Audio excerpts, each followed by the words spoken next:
அனைவருக்கும் நான் Manikandan data science instructor upgrade Coimbatore work பண்ணியிருக்கேன். ஸோ இன்றைக்கி நம்ம எதை பற்றி டிஸ்கஸ் பண்ண போகிறோம்னா, இப்போ ஒரு பேஷண்ட் வரான். ஸோ ஒரு பேஷண்ட்டு இன்னொரு பேஷண்ட்டுக்கு வர நேரத்தில் எவ்வளோ டைம் வரும். ஸோ இதை வந்து நம்ம எப்படி கேல்குலேட் பண்ணுறது, இதை கேல்குலேட் பண்ணும்போது எப்படி கேல்குலேட்னா ஒரு லவ் அப்ராக்சிமேட்டாக கரெக்டாக வரும். ஸோ இதை பற்றி எந்த ஒரு ஐடியாவுமே நமக்கு இருக்காது. பட் ஒரு ஹாஸ்பிட்டல் வந்து ரன் பண்ணணும் அப்படின்னா இது எல்லாமே தேவை.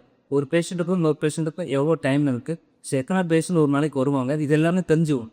ஸோ இதெல்லாம் தெரிஞ்சுக்கிறதுக்கு அவங்க எதை யூஸ் பண்ணுறாங்க அப்படின்னு பார்த்தீங்கன்னா, இதுக்கு வந்து ஒரு ப்ராபபிலிட்டி டிஸ்ட்ரிபியூஷனில் ஒரு முக்கியமான டிஸ்ட்ரிபியூஷன் தான் யூஸ் பண்ணுறாங்க. அது என்னென்னு கேட்டிங்கன்னா exponential distribution.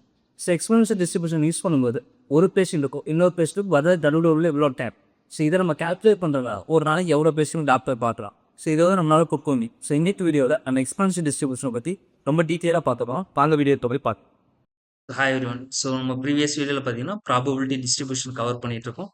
So probability distribution அப்படிங்கிறது ஒரு டேட்டா சயின்ஸை பொறுத்தவரைக்கும் இது எல்லாமே ரொம்ப ரொம்ப முக்கியம். ஏன்னா இது வந்து மேக்ஸிமம் நம்ம யூஸ் பண்ணுறது எல்லாமே ஒரு ப்ராபபிலிட்டி கேஸ் தான்.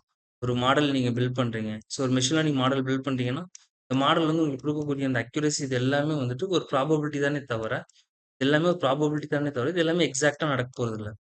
ஸோ அதனால அந்த ப்ராபபிலிட்டி கேஸில் எந்த அளவுக்கு நம்மளால பர்ஃபெக்டாக கொண்டு வர முடியும் அப்படிங்கிறது பண்ணணும் அப்படின்னா இதுக்கு முன்னாடி நம்ம டேட்டாவோட டிஸ்ட்ரிபியூஷன் தெரியணும்.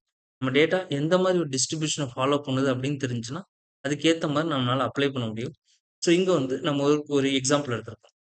ஸோ என்ன எக்ஸாம்பிள்னு பார்த்தீங்கன்னா ஒரு ஹெல்த் கேர் செட்டிங்ஸில் ஒரு ஐசியூ மாதிரி ஒரு வார்டு இருக்கு.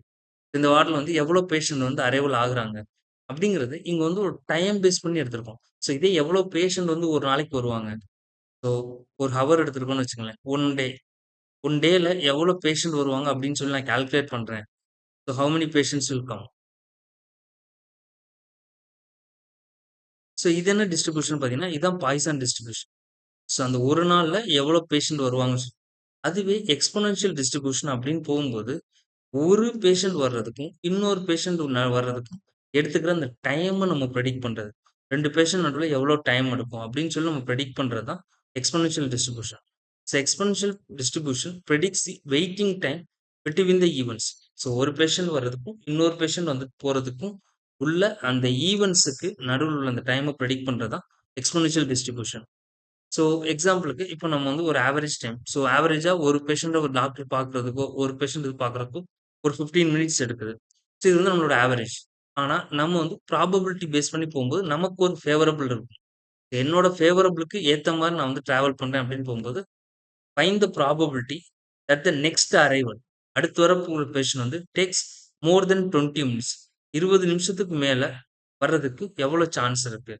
அப்படிங்கிறத அப்புறம் வந்து கால்குலேட் பண்ணணும். ஸோ மோர் தென் 20 மினிட்ஸ் அப்படின்னு போகும்போது, இத நான் கால்குலேட் பண்ணும்போது, இத எப்படி நான் கால்குலேட் பண்ணேன், எக்ஸ்போனென்ஷியல் டிஸ்ட்ரிபியூஷன் வந்து டைம் பேஸ் பண்ணி நல்லா ஒர்க் பண்றனால, இத வச்சு என்னால வந்துட்டு ஈஸியா கால்குலேட் பண்ண முடியும்.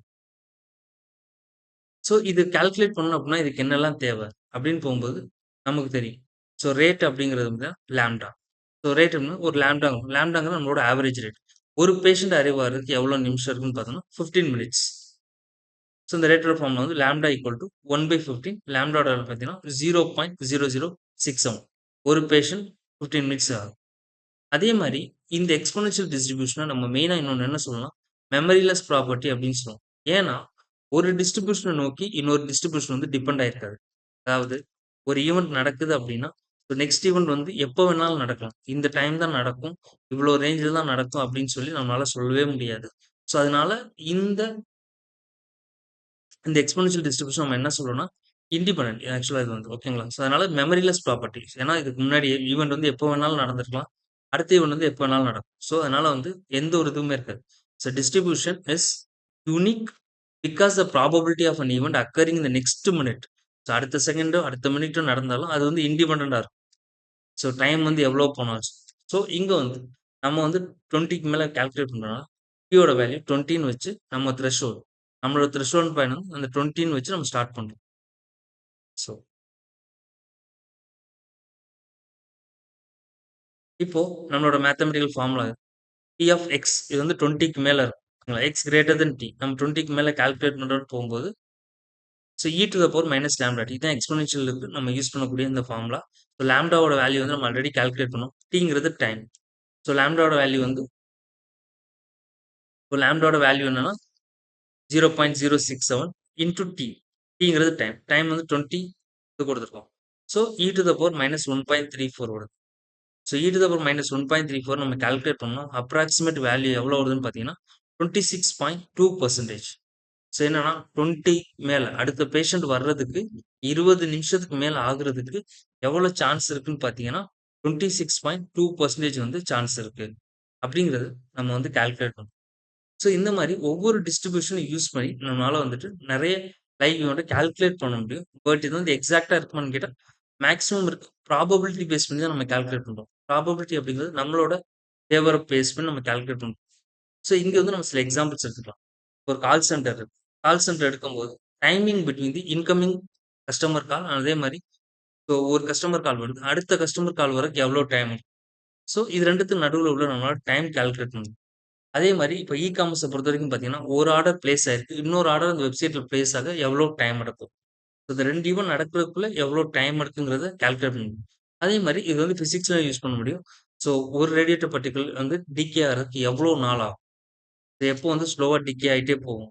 ஸோ இது எல்லாமே நம்மனால வந்துட்டு ஸோ இந்த மாரி அந்த ரேடியேட்டிவ் பார்ட்டிகிள் டிகே ஆகுது அப்படின்னா, இங்க வந்து 1 - -e⁻ ஸோ 1 மைனஸ் யூஸ் பண்ணி நம்ம வந்து பண்ணணும். ஓகேங்களா? அப்படி பண்ணும்போது எவ்வளோ நாள்ல இது வந்து தாக்கு பிடிக்கும்? எவ்வளோ நாள் வந்துட்டு இருக்காது?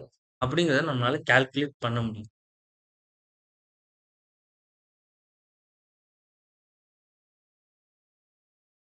ஸோ இப்போ ரேட். ரேட் பார்த்தீங்கன்னா, நம்மளோட லாம்ப்டாவோட வேல்யூ வந்து 0.007 இருக்கு. டைம் வந்து 20. ஸோ இந்த ரேஞ்ச்ல இருக்கும்போது பார்த்தீங்கன்னா, ஸோ அதிகபட்சம் வந்து 24.7% வந்துட்டு இது நடக்க சான்ஸ் இருக்கு. அதுவே இப்ப நான் டைம் வந்து இன்கிரீஸ் பண்ணேன். 30 மினிட்ஸ் எடுக்கும்போது பார்த்தீங்கன்னா, இது வந்து இன்கிரீஸ் ஆகுது, டிக்ரீஸ் ஆகும். ஏன்னா 30 நிமிஷத்துக்கு ஒரு பேஷண்ட் வரக்கு எவ்வளோ சான்ஸ்னா ரொம்ப ரொம்ப கம்மி தான் இருக்கு. ஸோ அதே மாரி நான் கொஞ்சம் கொஞ்சமா இன்கிரீஸ் பண்ணா, இது வந்து டிக்ரீஸ் ஆகும். ஏன்னா அதுக்குள்ள இந்த ஈவென்ட் வந்து இது வந்து ரொம்ப ரொம்ப ரேர் ஈவென்ட். அந்த கேஸ்ல தான் இது எல்லாமே நடக்கும். கிட்டத்தட்ட வந்து 1 மணி ஒரு ஒரு பேஷண்ட் வந்துட்டு போறதுக்கும், இன்னொரு பேஷண்ட் வர்றதுக்கு நடுவுல கிட்டத்தட்ட இப்போ 1 மணி நேரம் இருக்குன்னு வச்சுக்கோங்களேன். இது வந்து ரொம்ப ரொம்ப ரேர். பார்த்தீங்கன்னா 1.5%. ஸோ அதுவே வந்து இது 2த்துக்கும் நடுவுல 23யோ, 30யோ ஏன்னா நம்மளோட ஆவரேஜ் டைம் எவ்வளோ 15. நான் 15 வைக்கிறேன்னா 35% வந்து சான்ஸ் இருக்கு. ஸோ ப்ராபபிலிட்டிய பொறுத்தவரைக்கும் இத ஆட் பண்ணா சம் ஆஃப் ப்ராபபிலிட்டி வந்து எப்பவுமே நமக்கு வந்து 100 வரும். லைக் இது எல்லா வேல்யூயும் ஆட் பண்ணோம் அப்டின்னா, ஒண்ணு 100% வரணும். அப்படி இல்லன்னா 1 வரணும். 0 டூ 1ல தான் இருக்கும். சம் எல்லாத்தையும் ஆட் பண்ணணும். 1 தான் வரும்.